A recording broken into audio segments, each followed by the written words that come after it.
our stories are actually really similar. Um, all those little nuanced little stages that you described, I went through every one of them, and in my own way. It's strange how similar our stories can be. We go through this sort of like honeymoon sort of period, and then drop back down, and then come back up, and then it can be like that for a while, like meaning and being, it's called in some circles. That sort of hope just like started the whole seeking thing, and I had an awakening experience. I sort of just was like really present for a couple of days, and then it fell away, and the person came back, and I had to find it again. So it was 6 years of seeking, trying to re-enlighten myself or something. And there would be states of expansion, and all kinds of phenomenon, like mystical experiences and stuff like that. And then it would go back down to a depressive state, and just like mind storms, trying to figure out what I did, what I didn't do. um and that it was pretty much torture, just that up and down, um until I finally hit a wall of sort of hopelessness. I said I can't do this, and I really heard myself, like I heard it, like I can't do this. Thoughts are automatic. There's no thinker of them. They just pop out of nowhere whenever they want, which is can be a little scary, to see that. And I finally got it. Like, it's just this. Like what they always say, it's just this. It's just this. And I was like, what are you talking about? you know. But I finally heard that. It's just this. It's all the states. All the ups and all the downs, and all of it. There's no pinnacle state. We finally just get exhausted searching for something that doesn't exist, basically. So it's not like how we think, like we're going to reach this attainment. It's more like we see it for what it is, which is just a thought that's believed, you know. First of all, this can't be spoken. So when it comes out in words, it's going to sound paradoxical, and it's almost guaranteed to be misinterpreted by somebody who's trying to understand it. Um, and that's why this is so maddening. It can just um it can just drive you insane. But different speakers have different languages, and like different sort of the way they talk about it. And like the silence, we think, okay, well, the thoughts will just stop or something like that. And I thought that too. I was waiting for something to happen. um but I think that this what the silence is just like always here. And it's not necessarily silent, like quiet. It's just this freedom that allows everything else to arise. Indescribable um unconditionality, I guess you could say, that which allows everything. But yeah, I think, yeah, silence can be very misleading. It's a concept. All concepts are free to arise. They arise whenever they arise. you know and there can be sort of an energy of belief or a momentum that something needs to happen, or they need to change, or maybe I'm getting closer to something, or it could be hundreds of different stories, which are all innocent, and they're not bad. It's just sort of like the innocence of this playing as, you know, what it's appearing to play as. Um, there's this futility.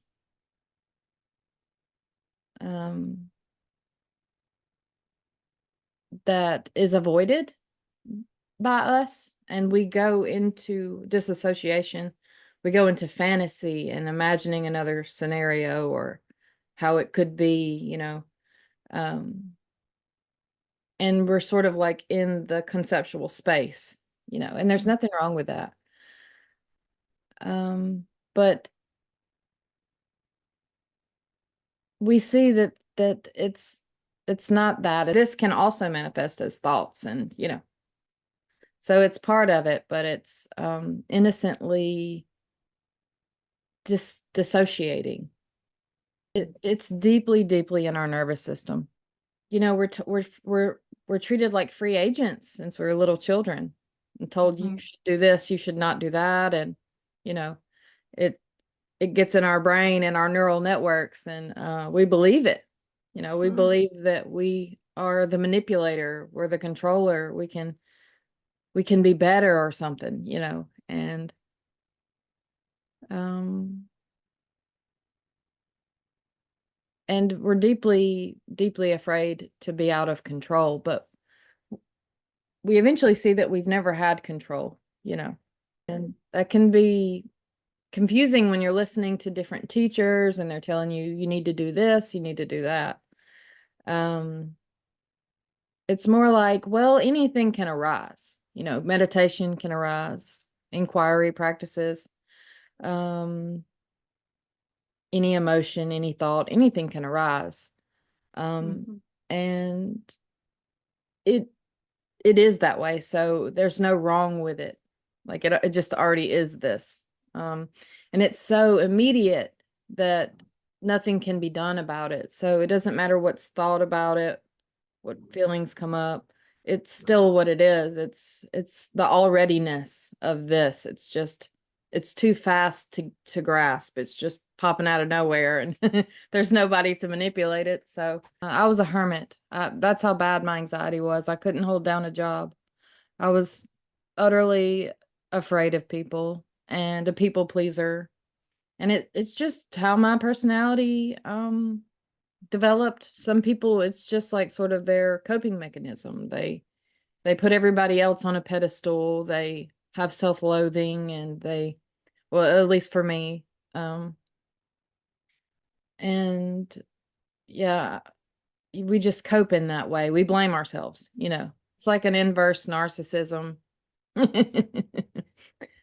Thinking that you're the most misunderstood and all that. But even if you have a thought like, I'm sorry, I should have done it another way, there's nothing wrong with that either. See what I mean? It's like, my mama said that she shouldn't have done something or something like that. Shouldn't have said something to somebody at work. And I said, I, I think the problem is that you think that, you believe that. Um, and that's not even a problem. You see what I mean? Like, because it's innocent, you know, nobody's doing it. It's just kind of like a movie, you know, it's already scripted and everything. It's already automatic. Anything can happen. Anything can come up. Thoughts. That surprised me because I had all kinds of ideals about what this would be like. Anything can arise, but they're usually not sticky at all, and they fall and they're immediately forgotten. And then it passes really quickly and it's over. And there was like an acclimating period to that. And there probably still is like a deepening, you know, because this was like 7 or 8 months ago now for me. Pretty recent.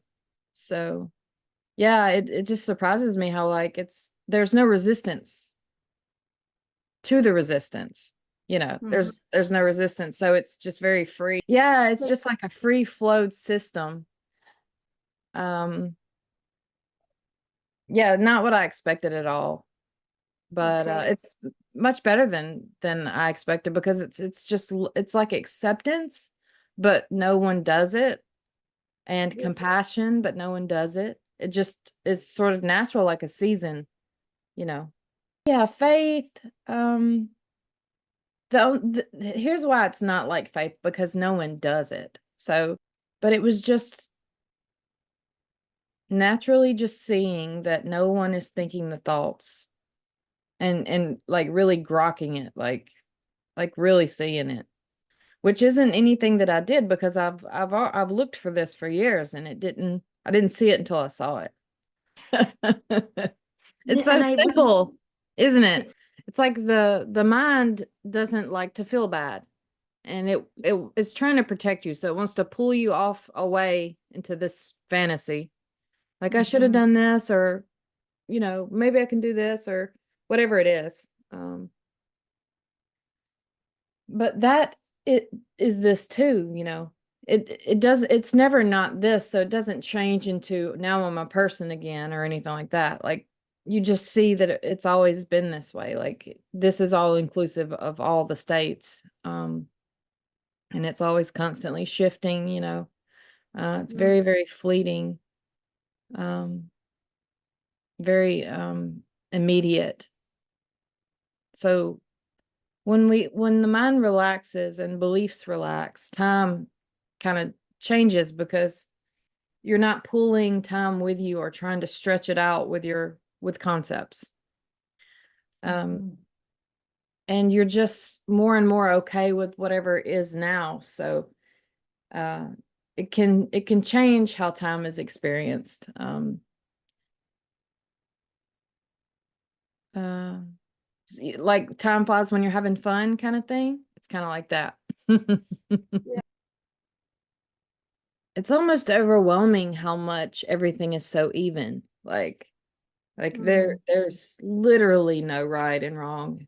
You know, like sometimes it's just like, wow, because we lived in this conceptual world where everything had value, you know what I mean? Um, and everything is unknown, so it's like um you're more in awe, like a little kid, and in mhm. flow and in the moment, just because you don't believe your thoughts. So it's hard to talk about it without it sounding like heaven on earth or something like that. Yes. Even what you and I just described about being present and everything being like a childlike, wonder. Somebody will hear that, and they'll make it into a conceptual model, and they'll say, I haven't arrived until I see that, you know, projecting into the future about it. And well, it's this. There's no acceptance of this.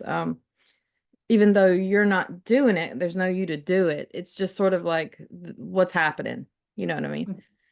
Um, Mhm. we, you know, to say it's going to be all joy or it's going to be all bliss, that's can be easily misheard or misinterpreted, because this can appear as anything, like um, frustration, mourning if you have a death or something in your family, um, anything at all, feeling overwhelmed. Um, but there is a seeing that it can be no other way. So that Mhm. is the peace that passes understanding. Um, you know, joy and bliss can come in, but those are just a state. They leave just like all states leave. They come and go. There's like a peace, even when there's no peace. It's just losing the ability to believe your thoughts, and that even the thought that I am, you know, things just become lighter, you know, in Mhm. general. It's funny because the mind will make plans, and the body may do that, or it may do something else. So you get to sort of see all this with fresh eyes, without the believing that I'm doing this, right? It's not yourself, it's falling in love with this impersonal animal that you get to express as, you know what I mean? And doubts will probably come, this wasn't like one and done sort of thing. There was a little bit of residue and doubts would come in. They would be a little bit more sticky. And then I would see, oh, okay, no, that's just a thought. And then it would drop immediately. So it seemed there seems to be a deepening in that way, like having to remember a little bit and then it's obvious and then back into flow. So don't be alarmed, that's just this expressing as that. It's never not this, right? Like I need to do this, I need to do that. I mean, that's not going to go away. You know what I mean? But you're just sort of like watching it, you know. And there's no belief energy in it. You're just sort of like seeing what happens all the time. And you're just like, "Wow, look at that. Look at that." The mind can say make plans and there can be a wanting for those plans to happen. Um, and then they either go that way or they don't, or they're, some variation of that. But the belief in them more drops. It's just sort of more playful because you're like, oh, we'll see. But things get done. I mean, it's beautiful because life's living itself and you just you can see it finally. We don't realize how exhausting it is to pretend that you're doing everything, you know, to believe that you're doing all this. We don't breathe, we don't do any of that stuff. Um, we don't have premeditated thoughts that say, in a minute, I'm going to think this, and you can't stop them even if you wanted to. You would think that this would be more obvious than it is, but it's not. And being treated like we're responsible our whole life is very convincing. It's a mass delusion. Yeah, life does itself. There's more energy that you're not spending on searching and striving and claiming. Um, that takes up a lot of energy, that mental activity. Yeah, there's more energy, there's more space just for this, just for what's happening, because it's not filled with delusions. I think a lot of people who deeply psychologically suffer are drawn to this path. It seems like that seems to be a lot of our stories. Seeing that it was so different than what it is, or what I thought it was. It's different from what I thought it was. It was like I was like, wow, like I have got to tell people this is so simple. I have to tell people. Um, but of course it's impossible to talk about. So you end up just it turns into a bunch of gobbledygook and you can't translate it because it's more energetic, you know what I mean? Um, you either vibe with it or you don't. And nobody wakes anybody up. It just is a natural thing that happens like a flower blooming. Yeah, it's just like a flower blooming or any other natural phenomenon. There's no understanding it or knowing why, you know. It you know, we get to do it. We get to play in it and enjoy it and go through all the ups and downs and um